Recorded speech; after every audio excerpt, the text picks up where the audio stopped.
It was an especially cold December morning when Stuart got into his car's icy cabin. After starting the engine, he warmed it up a little and drove cautiously onto the nearly empty road. Stuart was on his way to a neighbouring town to make a deal with a new supplier of auto parts for his store. Recently, he had been unlucky with suppliers, so he hoped that this time the negotiations would go well. Thankfully, Stuart was right this time. He was able to agree on shipments that were supposed to start from the new year. After shaking hands with his new partner, he went outside. Delighted with the successful deal, Stuart decided to stop by a store and buy a gift for his wife, Emily. He pulled up near a shopping centre, walked among the many stores, and chose a beautiful watch for Emily with a gold-plated case from an expensive boutique. By the time Stuart left the city, it was already dark and heavy snow had started to fall.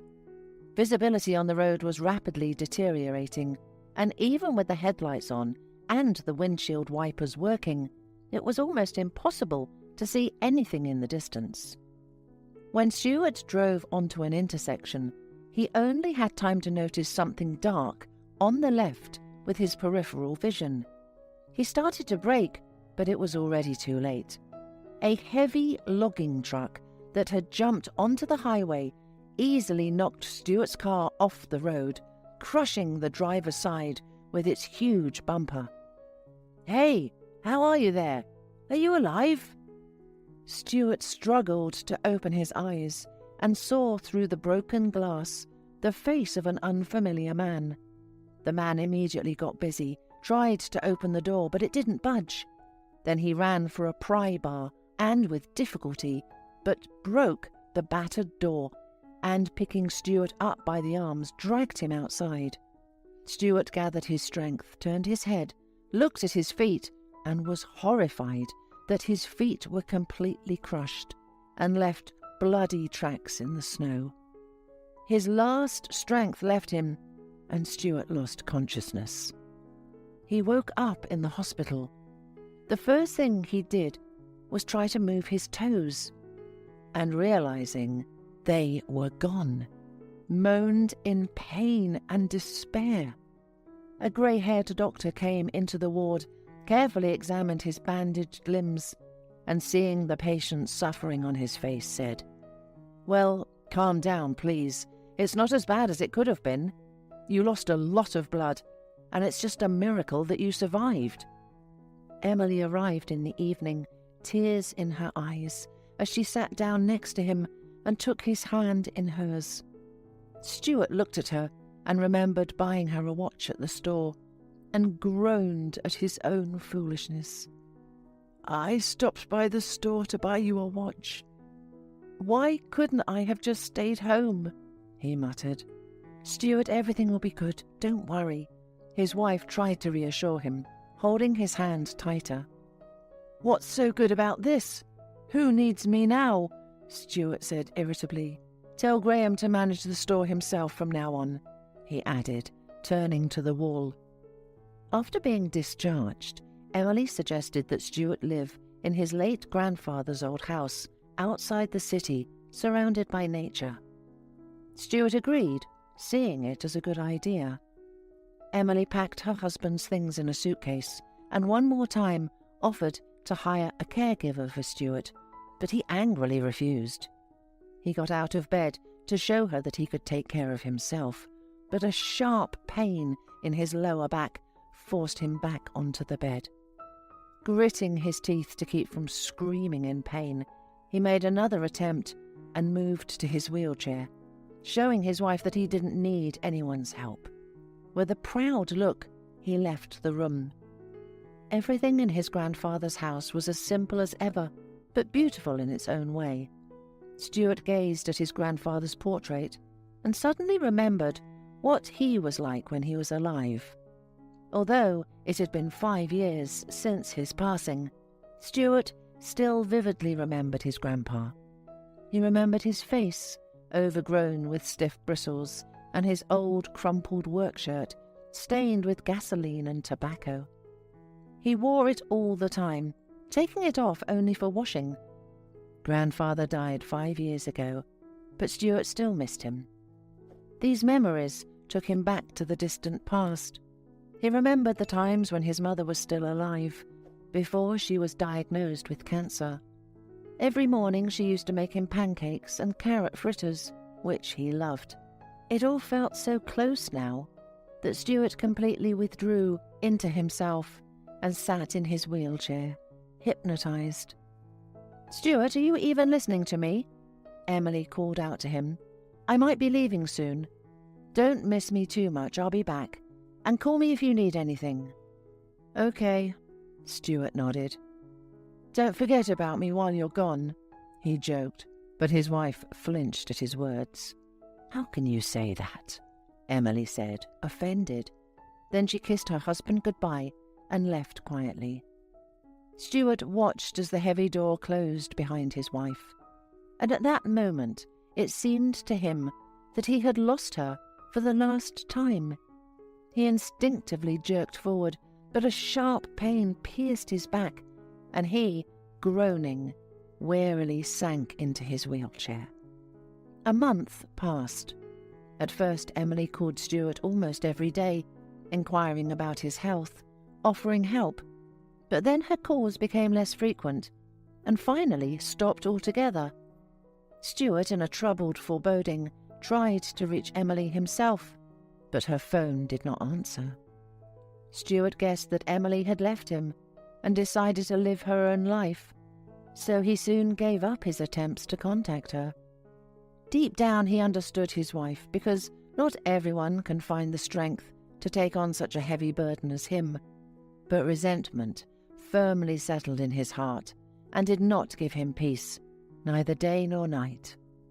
One evening, lost in troubled thoughts, Stuart suddenly heard the gate creak outside. He looked out the window, but it was already quite dark outside, and he didn't see anyone.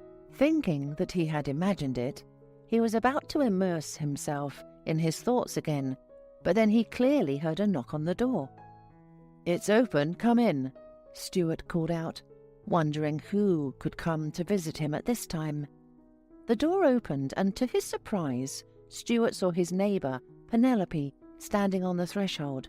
She was petite, slender and modestly dressed. He looked her up and down and gestured for her to sit at the table. The girl walked timidly into the room and sat down opposite. "Hi, Stuart," she said. "I was passing by and saw the lights in the window, so I decided to stop by. How long have you been here?" "It's been a month.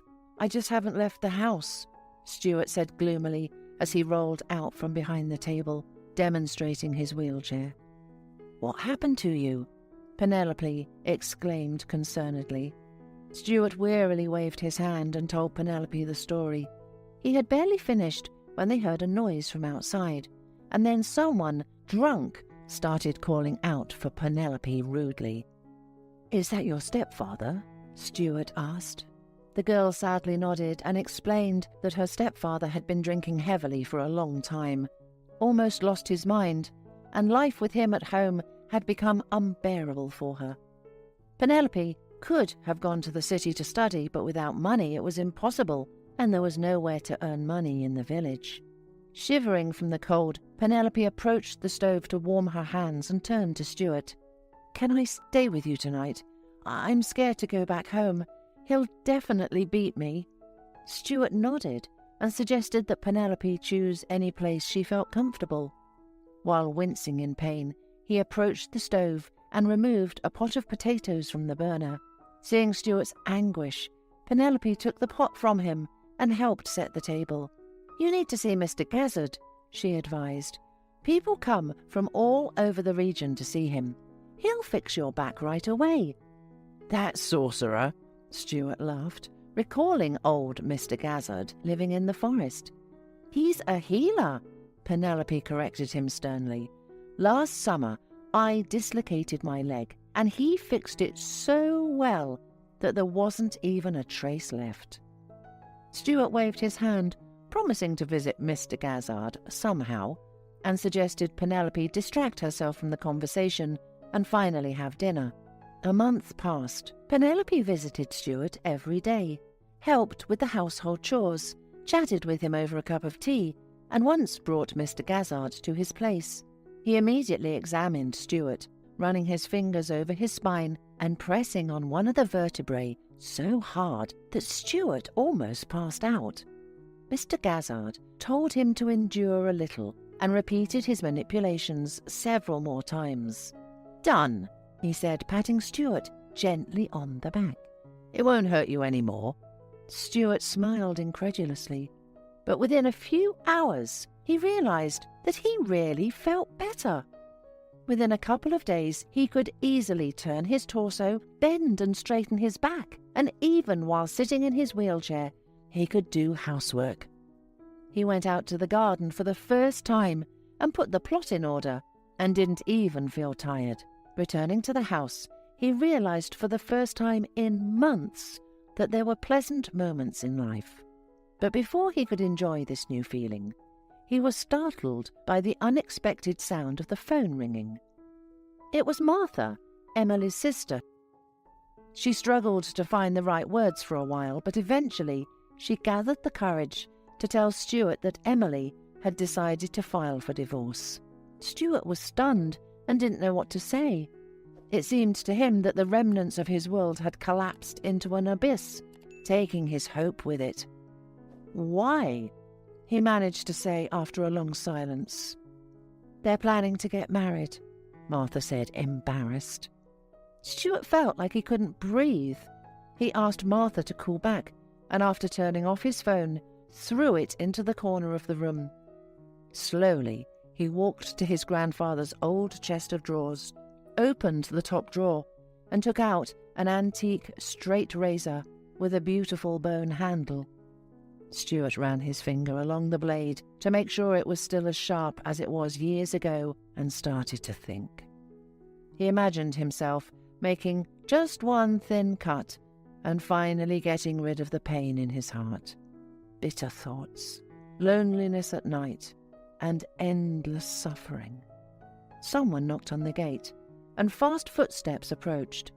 Penelope appeared on the threshold with a large bundle in her hands. "Are you out of your mind, Stuart?" she shouted. "Don't even think about it!" she cried, rushing towards him and snatching the razor from his hand. "Why?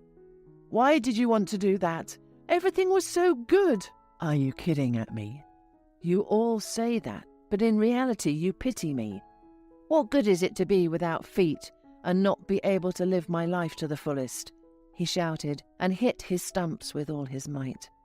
Penelope froze in horror and helplessness, not knowing how to react. Then she suddenly came to her senses and unfolded the bundle she had brought with her. 2 prostheses and crutches fell out onto the floor. "This is what Aunt Helen asked you to deliver," stuttered Penelope, and kneeling down, she attached the prostheses to Stuart's legs. "These are left from her late husband." Penelope helped Stuart to stand up, handed him the crutches, and he, unsteadily moving on his artificial legs, took a few steps. "Well done!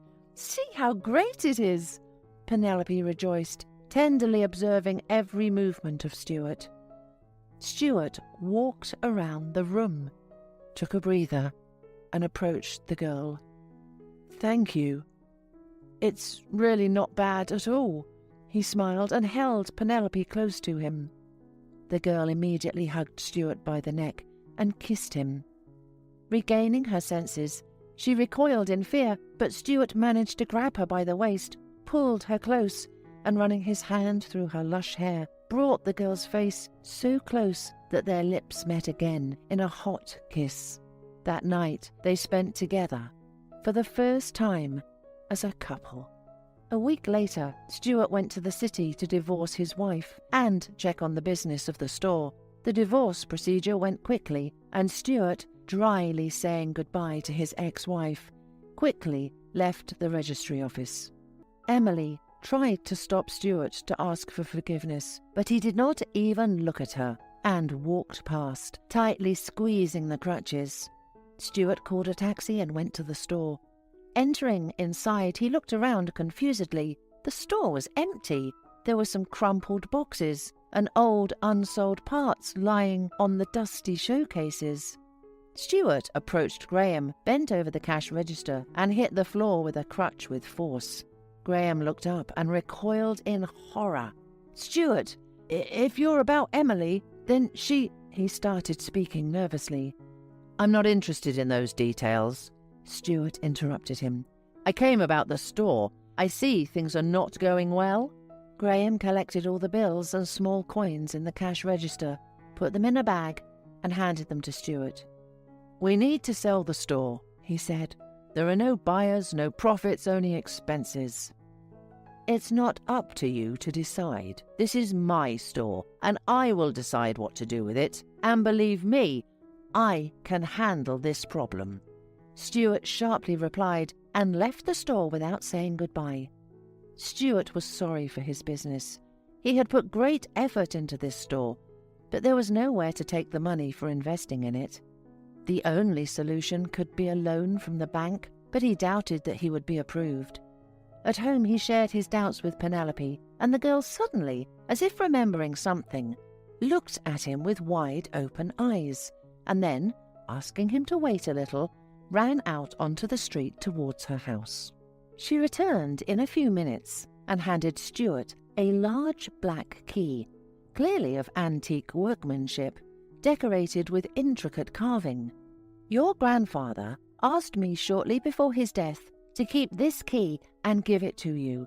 I often came to see him, and he always talked about you. He also asked to pass on this key is from the chest that is hidden in the basement. I don't even know what could be there." "Well, okay, we'll see tomorrow," Stuart smiled. On the next morning, Stuart took out a flashlight, handed it to Penelope, and ordered her to follow him. In the kitchen, he lifted the heavy lid of the pantry, carefully descended, and as soon as he reached the ground, he shouted to Penelope to also come down. When they turned on the flashlight, the darkness dissipated, and in the corner they saw traces of brickwork. After dismantling the bricks, they pulled out a small iron chest. The key turned with a creak in the hole. A click sounded, and Penelope gingerly lifted the lid off the chest. Inside was a small bag on a string. Stuart took it, untied it, and poured the contents into his palm. Penelope brought the flashlight closer and froze in amazement. On Stuart's palm, the sharp edges of real precious stones glistened and sparkled with different colours. Penelope and Stuart stood, admiring the incredible and mesmerising sight, unable to look away, and everything that was happening seemed like a fairy tale dream to them. Having come to his senses, Stuart chose the biggest ruby from the pile of stones and gave it to Penelope. The girl accepted the gift and began to admire it. "You know, I remembered. My grandfather once told me about his youth. He worked in the mines, but I never thought that he hid his findings and kept them for so many years." Stuart took a final look at the exquisite treasure, neatly folded the stones back into the bag, and smiled contentedly. He felt confident again and hoped that everything would be fine for them now, as he could use the inheritance to get the store out of debt, improve the business, and buy himself the most modern prothesis. "Will you marry me?" he suddenly asked Penelope. "We will sell the stones, leave here, and start a new happy life. Do you agree?" "Of course, my love. If you only knew how long I've been waiting for this," she whispered, and hugging Stuart around the neck, buried her face in his chest. Stuart hugged the girl tightly and realized that all the pain and heaviness of the past few months after the accident was finally leaving. Love helped him forget about despair, betrayal, and disappointment, filling his soul with the long-forgotten feeling of incredible, all-consuming happiness.